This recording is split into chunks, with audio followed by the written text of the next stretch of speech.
ବାଲିଆ bridge ଆପଣ ଦେଖିପାରୁଥିବେ।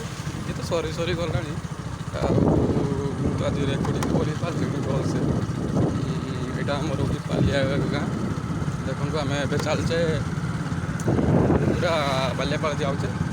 ଆସିଲା ଆମେ କାଳିକାପୁରରୁ ପୁରା ବାଲିଆପାଳ ରାସ୍ତା ଆଉ ଏଇଭଳିଆ ରାସ୍ତା ହେଇଛି, ପୁରା ବଙ୍କିଆ ରାସ୍ତା ଦେଖିପାରୁଥିବେ। ବଢ଼ିଆ ରାସ୍ତା, ହଁ ବହୁତ ଓସାରିଆ ରାସ୍ତା କରୁଛନ୍ତି ଆଉ ଆମ ଗାଁ ଲୋକ। ବାଲିଆ ରାସ୍ତା ଏଟା ଏଠି ଦେଖନ୍ତୁ ପୁରା ଚାଷ ଲଗା ହେଇଛି, ପୁରା ବହୁତ ପ୍ରକାର ଚାଷ ଏଠି କଲରା, ବାଇଗଣ, ଭେଣ୍ଡି ଏପଟେ ଏରିଆରେ ପୁରା ଭଲ ଚାଷ ହୁଏ, ପରିବା ଚାଷ। ଆଉ ରହିଛି ଏଭଳିଆ ଆଉ ଏପଟେ ଦେଖିପାରୁଥିବେ ନଡ଼ିଆ ଗଛ ରହିଛି ଆଉ ଏଭଳିଆ ଆମ୍ବ ଗଛ ସବୁ ରହିଛି। ଏ ଦୋକାନ ବାଡ଼ି ପାଖରେ ରହିଛି। ଏଇଟା ହେଉଛି ଆମର ବଡ଼ାପାଳ ଗାଁ। ଏଇଟା ଛକ, ସେଇ ଛକ ବଡ଼ାପାଳ ଛକ। ଆଉ କ'ଣ କହିବି, ଚାଲନ୍ତୁ ଦେଖିବା ଆଉ ଆଗରେ କ'ଣ ରହିଛି। ଆମର ଏପଟେ କ'ଣ କ'ଣ ସବୁ ଜାଗା ରହିଛି ଦେଖିଦେବା। ଏ ଆଗରେ ଚାଲିଛି ବସ୍ ଚାଲିଛି ଆସିକି। ଏଇଟା ଚନ୍ଦନେଶ୍ୱର ରୋଡ଼କୁ ଲାଗିଛି। ଚନ୍ଦନେଶ୍ୱରରୁ ବି ବସ୍ ଆସୁଛି, ପ୍ଲସ୍ ଜଳେଶ୍ୱରରୁ ବି ବସ୍ ଆସୁଛି। ଜଳେଶ୍ୱର ଲାଇନ୍ ଏପଟେ ବି ଯାଇପାରିବେ, ପ୍ଲସ୍ ଚନ୍ଦନେଶ୍ୱର ଯାଇପାରିବେ ଦୀଘା ପର୍ଯ୍ୟନ୍ତ ବେଙ୍ଗଲ ସାଇଡ଼୍। ଏ ରାସ୍ତାଟା ଲାଗିଛି। ତ ଆମେ ଆସୁଛୁ କାଳିକାପୁର, ମାନେ ଏଇଟା ହେଉଛି ପଶ୍ଚିମବଙ୍ଗ ସାଇଡ଼୍ରୁ ଆସୁଛେ ହେଲା। ତ ଆଗକୁ ଦେଖିବା କ'ଣ କ'ଣ ସବୁ ଅଛି ଏପଟେ ଆମ ଏରିଆରେ। ଏପଟେ ଧାନ ରୁଆ ଷ୍ଟାର୍ଟ ହେଇଗଲାଣି। ଏପଟେ ତ ବର୍ଷା ତ କମ୍ ହେଉଛି ଆଉ ଲୋକମାନେ କ'ଣ କରିବେ, ମେସିନ୍ରୁ ପାଣି ବୁଡ଼େଇକି କାମ କରୁଛନ୍ତି। ଦେଖନ୍ତୁ ତଳ ରୁଆ ଚାଲିଛି। ଆଉ ଏଠି ରାସ୍ତା କାମ ଚାଲିଛି, ଏଠି ଆମର ବଡ଼ାପାଳ ପାଖରେ ରାସ୍ତା କାମ ଚାଲିଛି। ଆଉ ଦେଖନ୍ତୁ ଏଇଠି କେମିତି ଅଧା ରାସ୍ତା ହେଇଛି ଆଉ ଅଧା ରାସ୍ତା ହେଇନାହିଁ। ବ୍ୟାଙ୍କରେ ଦେଖେଇବ ଆପଣଙ୍କୁ। ଏ ଦେଖନ୍ତୁ ଚାଲିଛି କାମ। ଅପୋଜିଟ୍ ସାଇଡ଼୍ରେ ସେପଟେ ବି ଆମର ଚାଲିଛି, ତଳେ ରୁଆ ଚାଲିଛି। ଦେଖୁଥିବେ ଏଇଠି ପାଣି ମେଘ ତ ନାହିଁ ଆଉ ଟିକେ ଟିକେ ବର୍ଷା ହେଉଛି।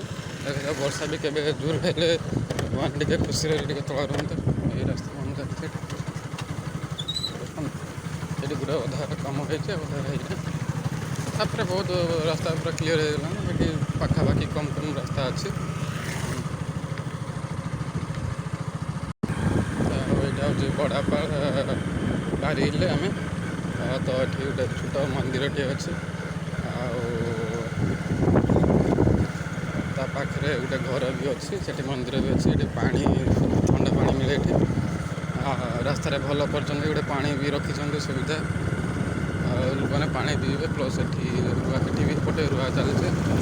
କିନ୍ତୁ ପାଣି ତ ନାହିଁ, କମ୍ ସମ ଅଛି ପାଣି। ସେଥିରେ ଲୋକମାନେ ଏମିତି ବି କରୁଛନ୍ତି ଚାଷ। କ'ଣ କରିବେ, ଦୁଇଟା ତ ଖାଇବା ପାଇଁ ପଡ଼ିବ ନା। କିଛି ଏପଟେ ବି ପୁରା ବିଲ ଗୁଡ଼ା ରୁଆ ସବୁ ଚାଲିଛି। ମେଘ ତ ନାହିଁ, ଟିକେ ଟିକେ ବର୍ଷା ହେଉଛି। ଏଇ ଦେଖିପାରୁଥିବ କି ଭଳିଆ ବର୍ଷା ଏପଟେ ହେଉଛି। ଆଉ ବର୍ଷା ତ ଏଥର ଟୋଟାଲି ନାହିଁ କହିଲେ ଚଳେ। ଖାଲି ଟିକେ ଟିକେ ପକେଇବ, ବାସ୍ ସରିଗଲା। ଏବେ ବର୍ଷା ହେବ, ଏତେବେଳକୁ ତ ପୁରା ବନ୍ୟା ଆସିବା ଟାଇମ୍ ହେଇଯାଏ। ଆମର ଏପଟେ ବନ୍ୟା ବି ଆସେ, କିନ୍ତୁ ଏପଟେ ବନ୍ୟା ନାହିଁ। ଆଉ ବର୍ଷା ବି ତ ନାହିଁ। ବନ୍ୟା ହେଲେ ଭଲ ନୁହେଁ, ତଥାପି ବର୍ଷା ଟିକେ ହେଲେ ଏପଟେ ବନ୍ୟା ଆସିଯାଏ। କିନ୍ତୁ ବର୍ଷାର ପରିମାଣ ଏପଟେ ବହୁତ କମ୍ ଦେଖାଯାଉ। 5 ଦିନ ଲଘୁଚାପ ଅଛି କହୁଛନ୍ତି, କିନ୍ତୁ ଲଘୁଚାପର କିଛି ପରିମାଣ ତ ଏଠି ପର୍ଯ୍ୟନ୍ତ ଜଣାପଡ଼ୁନି ଯେ ବର୍ଷା ଢାଳିଏ ଭଳିଆ। ଆଉ ପାଖାପାଖି ଆମେ ପହଞ୍ଚିଗଲେ ଗୁନାପୁର ଛକ। ଆମେ ଏଇଠି ବସିକି କାମ କରିବା। ମୋ କାମ ତ ମୁଁ ଅଲଗା କାମ କରେ, ତ ଏଇଟା କରିବି ଯାଇକି ଆଉ। ତ ମୁଁ ଏପଟେ ଆସିଥିଲି, କାଳିକାପୁର ଯାଇଥିଲି, ସେଠି କାମଟା ଟିକେ ହେଇଗଲାଣି। ରିଟର୍ଣ୍ଣ କରୁଛି ଗୁନାପୁର। ତ ଏଠି ଦୁଇପଟ ଚିମନି ଭାଟି ଦେଖୁଥିବେ, ଏଠି ଇଟା କଟାଯାଏ। ଏପଟେ ବି ଇଟା, ଦୁଇପଟେ ଚିମନି ଭାଟି ଅଛି। ଦୁଇ ସାଇଡ଼୍ରେ ଇଟା ବ୍ୟବହାର କରାହେଉଛି। ଏଇଟା କେଉଁ ଇଟା ମୁଁ ଜାଣିନି। ଏପଟେ ତ ବାବା ଲେଖା ହେଇଯାଇଛି ନା କ'ଣ, ବାବା। ଏଇ ବାବା ଇଟା ଭାଟି ନା କ'ଣ, ନା ବିଆର୍ ଇଟା ଭାଟି। ହଁ ବିଆର୍ ଆଉ କ'ଣ ଗୋଟେ ଅଛି, ବିଆର୍ ଆଇ ନା କ'ଣ। ଏଠି ଦେଖୁଥିଲେ ଇଟା ଭାଟି। ଏ ପୁରା ଏପଟେ ଗୋଟେ ଘର ଅଛି, ସେପଟେ ଗୋଟେ ଘର ଅଛି। ସେମାନେ ସବୁ ଏଠି ରହିକି ଇଟା କାଟା କରନ୍ତି।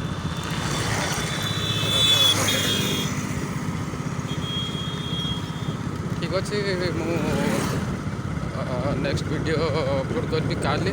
ଆଜି ଏତିକି। ଏତିକି ରହିଲା ଆଜି ଟିକେ ବୁଲାବୁଲି ହେଇଛି ଆଉ